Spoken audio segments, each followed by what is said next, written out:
You bottom dweller types are a perfect match for clunkers. A place like this is way out of your league. Just go home already. You're making the air foul." Her shrill voice echoed throughout the store. I felt as if everyone's stares were piercing through me, and I looked down. At that moment, my wife gently grasped my right arm. "Shall we go? Staying any longer will just be a bother." But contrary to her words, my wife had a gleeful smile on her face. "My name is James. I'm the founder and an actor of a theater company. We're pretty active with regional performances and have decent revenue, especially now that our lead actor is beginning to appear on TV and our name is getting out there. We're not super famous, but we're a reasonably well-known theater company. With about 30 actors and staff, we're small in size, but that makes us all the more close-knit. The old-timers in the troupe, including myself, were all members of the same college drama club. They're all great folks who love the theater to bits. Some of them even got so carried away with acting during college that they failed some classes and had to repeat a year. Well, I'm talking about myself there. On stage, anyone can become the lead role, anything at all. You could be a king or a superhero flying through the sky. You could turn into a fish, a lion, or even an alien. It's thrilling to watch this world where anything goes unfold, and I got really hooked on the challenge of bringing the most outlandish things to life in a realistic way. It was the early summer of my senior year in college. My dedication to theater was recognized and I received an award that made me somewhat known among students. I celebrated the victory with my friends, and it only pulled me deeper into the world of theater. And it was around this time that I got my first girlfriend. Her name was Mary. A beauty that lived up to her name's graceful impression. She'd spend 30 minutes every day setting her lovely chestnut-colored hair. I'm the type who sometimes goes to bed without even drying my hair after a shower, so I genuinely admired her for that. She owned several bags from well-known luxury brands that anyone would recognize, rotating them daily, and even her watches and jewelry were of the sort that would shock me with their price tags. Hearing her say, "It's amazing you won an award," made me over the moon. There was no resisting when such a cute and pretty girl tilted her head and asked me sweetly. I'd take her out to fancy dinners, buy her the gifts she wanted. I never once thought I was just being played. I felt happy, even if she didn't show me much respect. But gradually, her attitude towards me cooled. This became apparent when I was busy with preparations for a theater performance. I hadn't been able to contact her much due to the busyness, and when I finally did, she wouldn't even look at me. To make matters worse, I failed some courses and had to repeat a year, which meant I lost my job offer from a major corporation. I thought being abandoned was inevitable. "James, all you ever talk about is theater. It's so boring. You don't have any prospects, do you? I mean, how many people actually make it in a theater troupe? For you couldn't even land a job, and now you're just declaring a life of poverty by saying you'll devote yourself to acting after graduation. I can't be with someone like that anymore." "But you said you liked me, didn't you?" "That was just lip service, obviously. I only approached you on a whim because you won some award and got a little famous. I thought maybe I'd meet some handsome actor, but I guess I was wrong. It's about time I call it quits, right? Call it quits. It means we're breaking up. I never had feelings for you to begin with, and it's impossible for me to continue this relationship, so, see you. Good luck with your little poor man's life." Mary said that without looking back. She walked away. Later on, I heard through the grapevine that she found herself a wealthy boyfriend from work.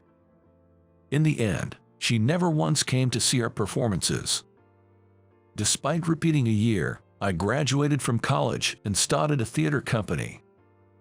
At first, it was just a few of us from the drama club, renting a small theater for our performances, but the tide turned when a handsome guy named Robert joined. Robert looked cool doing anything. Whether he was doing a fight scene, a love scene, or even slipping and falling. He just made everything look good. Our drab little theater troupe suddenly became glamorous. Robert's arrival brought a following of female fans, which started to bring in some money, and our troupe began to grow, getting offers from various places. We started to get more requests for regional performances, and our schedule got busier. That's when we needed to start thinking about the backstage and administrative stuff. My cousin's interested in the business side of the theater. Mind if I bring her around? That's what Robert said when he brought Patricia. Patricia, a theater buff who has always loved the arts, would travel far and wide to see various plays. Fresh out of college, she was young but knowledgeable and good at her job. And maybe because she was his cousin, she wasn't starstruck by Robert. Maybe having a handsome cousin gave her immunity. At any rate, I was impressed by her serious and hard-working attitude towards theater. Patricia always had her long black hair tied back, running around makeup-free. Her clothing was simple, mostly t-shirts and jeans, with little concern for fashion. Yet, every little thing she carried had a feminine touch, and every glimpse of her neatly groomed nails made my heart skip a beat. She wasn't treated much like a girl by the other guys in the company, but for me, she became the only girl in the world. It was a few months after she joined that we started being teased as the theater crazy duo. By then, it had become our routine to watch other companies' plays and discuss them over meals. We always ate at no-frills places like diners and pubs, but Patricia enjoyed everything so much that I just loved being with her. Our days went on like that, and naturally, we became a couple and decided to get married after 2 years. Some time after marrying Patricia, the old wagon we'd used since the theater company's early days started acting up. The engine would start, but the fuel efficiency had gotten worse. It made strange noises, and black smoke billowed from the exhaust. This calls for a replacement. I had bought it used for a steal about 10 years ago. It had over 125,000 miles on it. I remembered cramming it full of costumes and props, heading out to regional shows. It was filled with memories, but you can't make new ones if the old ones are holding you back. If I was going to replace it, I wanted something nice, so I splurged on a brand from a foreign country that I had always admired. It's a brand known for sports cars, but their SUVs are pretty cool too, and they have solid support in the States, so I called to make a reservation and decided to go to the dealership later. The clunker of a wagon still ran, despite the noises it made. And it certainly stood out in the parking lot of the high-end car dealership. All luxury cars in the parking lot, huh? Yeah, but were customers just the same? Patricia laughed in response to my comment. Our own outfits might have been a tad plain for a luxury car dealership. But we intended to buy a car, and we weren't just window shopping, so with some hesitation, we headed for the entrance. Welcome. As we walked through the automatic doors, a refined gentleman greeted us. I had a reservation. My name is James. Yes, please wait a moment. I'll check on that for you. As the gentleman bowed slightly and left, a woman in the dealership caught my eye, looking surprised. I recognized her. She was made up beautifully, wearing large earrings and a necklace. Her ensemble was glamorous but not over the top, fitting the upscale ambience of the dealership perfectly. She frowned and stared at us, then strode over decisively. Are you James? Mary, long time no see. I said with a smile, though she didn't bother to hide her displeasure, letting out a sigh. It didn't seem like a friendly approach. Why then did she bother coming over?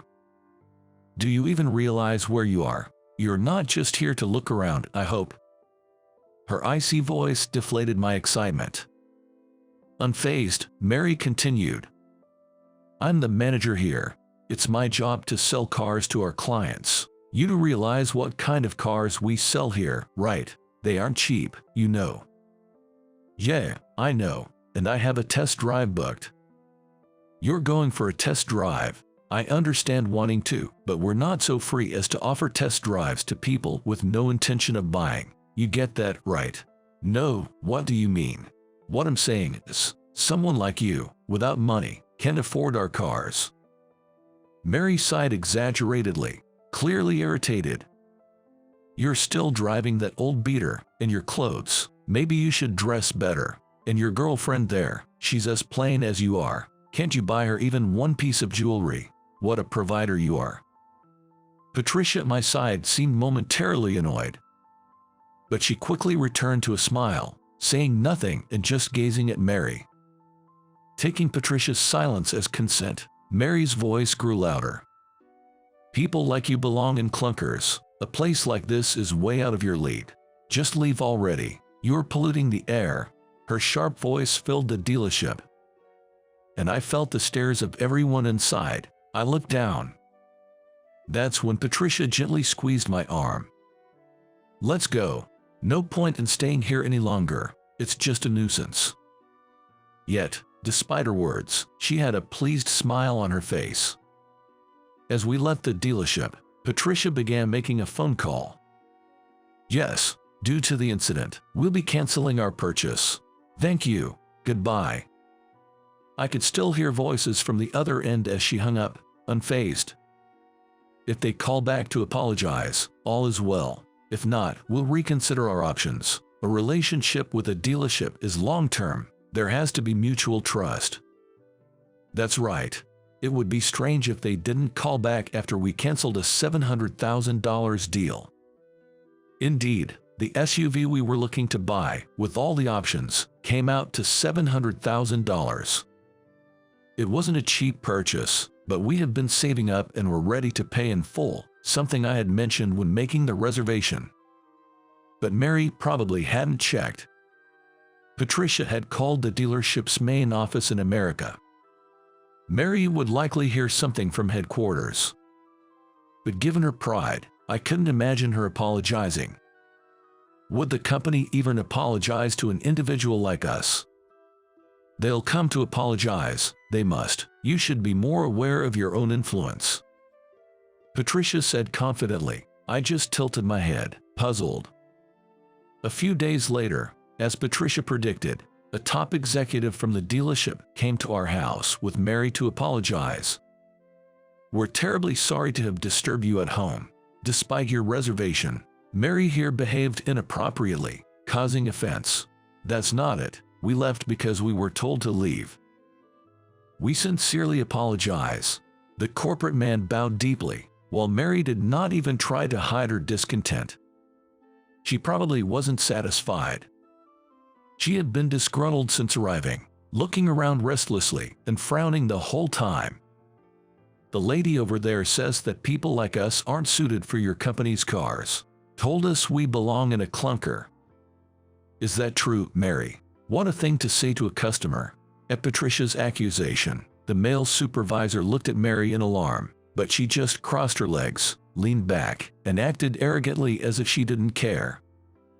Well, isn't it the truth? They might live in a big house now, but they're still poor people driving a beat-up car in cheap clothes. Do they even have the ability to pay? The supervisor seemed flustered by Mary's unyielding attitude. We mentioned during the reservation that our budget was $700,000. We're freelancers and prefer to pay in full rather than take out loans. $700,000 in full. Jess, aren't you the manager? Weren't you aware? Well, James here hasn't changed a bit since the old days. And what does that have to do with anything? I don't know what kind of relationship my husband had with you before, but now he is a well-known stage actor. It may not be a major field, but he has even performed on the stage of the Empire Theater. We can't tolerate such attitudes based on assumptions. Mary went silent, her complexion turning pale under Patricia's relentless words. Jess, yes, I was well aware. James, the celebrated actor of Grindhouse Theater Troupe. I love theater and have been watching your performances for years. My wife is a fan of Robert from your company, and we've been to your shows together. Your great acting skills and presence, your ability to captivate an audience as a storyteller, captured my heart. You've also guest starred in other companies and at the Empire Theater, haven't you? I always make a point to attend. So when I heard this story, it really chilled me. I wanted to come and apologize in person. Listening, I looked again at the business card he had given me earlier. It said Head of America Operations. Probably the highest-ranking official of the dealership in America. It felt wrong to have such an important person bowing to me, and I hurriedly spoke up. No, I'm not such an important person. The head knows my husband. It's because of people like you who watch that we can do what we do. Thank you always. Patricia was all smiles, a stark contrast to her previous demeanor. No, anyone who has seen your performances would understand their greatness. The meticulously crafted scripts, direction, and the talent of the cast, all are superb. It's due to your character as the head of the company, isn't it? That's too much praise. I'm embarrassed. They say you are carrying the future of theater in America on your shoulders. I will continue to support you. Thank you. I was embarrassed by his words, but it was heartwarming to hear that our work resonated with someone who genuinely loved theater. But my success was not mine alone. Without my wife, I might not have made it this far. She has always supported me. Without her help, the company wouldn't have grown this large, nor would I have had the opportunity to perform on various stages. It's thanks to her, who has always put me and the company first, that we have come this far. I am truly grateful. James. I tried to hide my embarrassment by taking a sip from my cup. The bitterness of the cold tea seemed to cool my flushed face. You two seem to be a perfect match. It's clear you care deeply for each other. We came here to apologize, but I'm moved by both of your characters. I'm embarrassed by the narrow-mindedness and immaturity of our employee. Mary clenched her hands on her lap and didn't raise her face. Patricia and I exchanged looks and nodded. She was the one to speak. She always handled our external negotiations. Because I'm not very good at it. Your sincerity has come across. We haven't received an apology from the lady yet, but we will positively consider purchasing the card. Oh. And of course, please assign a different person to handle our account from now on. Thank you. Come on, Mary. You should say something too. I'm sorry. Mary mumbled in a low voice, still looking down. I couldn't see her face, but knowing her pride, she must have been chagrined. I felt a sense of relief looking at Patricia, who smiled back at me. Months later, we were ready for the delivery of our car. Thanks to the head manager's arrangements, we received exceptional treatment, with the representative coming to our house for the meetings. However, for maintenance after the delivery and to trade in our old wagon, we had to go to the dealership where Mary worked as a manager. Mary got a dressing down afterwards and was demoted from manager to rank-and-file staff. Now, she's on reception and tea duty. I think it's impressive she didn't quit and kept working. When we parked the old wagon in the parking lot and headed to the store, we locked eyes with Mary at the reception. She glared at us fiercely as she confirmed our identity, but still politely opened a glass door and said in a low voice, "Please come in." As we were led to our seats, Mary brought us coffee. "James, you're still dressing as drably as ever, you know. Ever heard of TPO? It stands for time, place, and occasion, dressing appropriately for the situation. If you don't dress up properly for this place, people might think you're a pua." Patricia and I exchanged surprised glances at her usual harsh words. Well, even after getting a scolding from the higher-ups and being demoted from manager, you can say such things. I'm sorry, I'm just being honest. And you, ma'am, wouldn't you look better if you put on some makeup and wore some jewelry in a place like this? You seem to have good material to work with, and with proper care, you'd look presentable. A wife's reputation can affect her husband's, right? With such a plain and unglamorous wife, I feel sorry for your husband. Mary, don't you think that's a bit too much? I prefer a modest and intelligent wife over a woman who's only interested in decking herself out. Everyone has their own values. Can you not impose yours on us? I was angry at her for bad-mouthing my wife and retorted a bit harshly, which seemed to surprise both Mary and Patricia, since I don't usually show that side of myself. What? Mary seemed at a loss for words, and just as she was about to back away with the tray, a commotion started at the entrance. A foreign-looking man was desperately trying to communicate something with large gestures. The staff were trying to help, but it seemed they were struggling to understand the unfamiliar language he was speaking. Didn't Mary major in foreign languages at university? Aren't you good with languages? I can speak Japanese, French, German, and Chinese, but I don't know that language. While everyone looked puzzled, Patricia chimed in. That's Hindi, used mainly in India. India? Yes, let me go help out for a moment. Patricia approached the man and began to converse. Though I couldn't understand their exchange, the man's demeanor immediately brightened and he began to speak freely. Patricia translated for the staff, and it seemed they were able to communicate effectively. Apparently, his car had broken down. When he was informed that it could be repaired, he was overjoyed and thanked us in broken English, saying thank you, thank you. This gentleman is a film director from India, you know, the kind of films where the king returns and defeats the villains. The one where everyone dances at the end. That was fun. It had so many outrageous scenes, yet the story held together and ended on a high note. We couldn't make such a film in America. I shared my thoughts with Patricia, who relayed them to the director, who then enthusiastically offered me a handshake. He must be a well-known figure in India. But his down-to-earth nature suggested that his film sets must be fun. Patricia and the director talked further. I couldn't understand the words, but it felt like they were discussing me. I couldn't leave my seat as I watched them when suddenly the director stood up and reached for a handshake. Thank you, please. What? Oh, yes, what does that mean? Patricia was grinning. The kind of smile she has when she's up to something. I had a bad feeling, but I couldn't let go of the director's hand and tried to smile ambiguously to hide my confusion. Unbeknownst to me at the time, Patricia had been recommending me for the lead role in the director's new film set in America, claiming I'm a famous actor from America. My bad feeling was spot on. The lead role in an Indian movie meant I had to learn to dance. It led to days of hellish dance lessons before the shoot.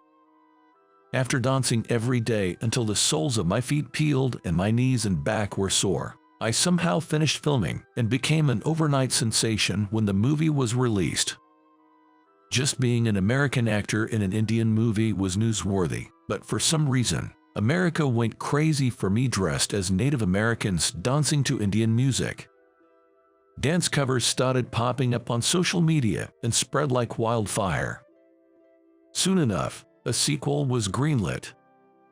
I'm still surprised by this turn of events, but Patricia seems quite pleased. My husband is the most wonderful man in the world. He deserves to be seen by everyone. I'll support him wholeheartedly for that. Saying this, she was grinning as always. Mary left the company soon after. Rumor has it she decided to study languages more and went to study abroad around the world. Determined, she cut her hair short, and I heard from the dealership staff she looked like a completely different person. After seeing me dance in the center of an Indian movie, she said, I can't support him to that extent, I'm totally outdone. Well, most people probably couldn't follow their spouse to India to do translation and support. I'm just grateful for my wife. On one day off, Patricia and I went for a drive in our new car. It's quiet, stable, and extremely comfortable to ride in. Easy to drive, I'm truly glad we bought it. Despite some troubles, it all led to a great opportunity, and I think it all turned out well in the end. All because my wife was there beside me. It's been tough up till now, but I'm really glad you were with me. What's this all of a sudden? I just felt like saying it. Looking forward to spending more time with you. Same here, and not just me, but this little one too. Patricia's words made me widen my eyes in surprise. She pulled out a pink booklet from her bag. It was a maternity health record book, and I hugged her tight, overwhelmed with emotion. Thank you, I'll cherish you both for life. Yeah, I hope we can add more to our family. Let's live every day with joy. I look forward to the future with Patricia. Maybe we'll drive this car on family trips and camping. Surely, days filled with smiles await us. And for that, I want to cherish her more than ever, to make her happy. That's what I wholeheartedly feel.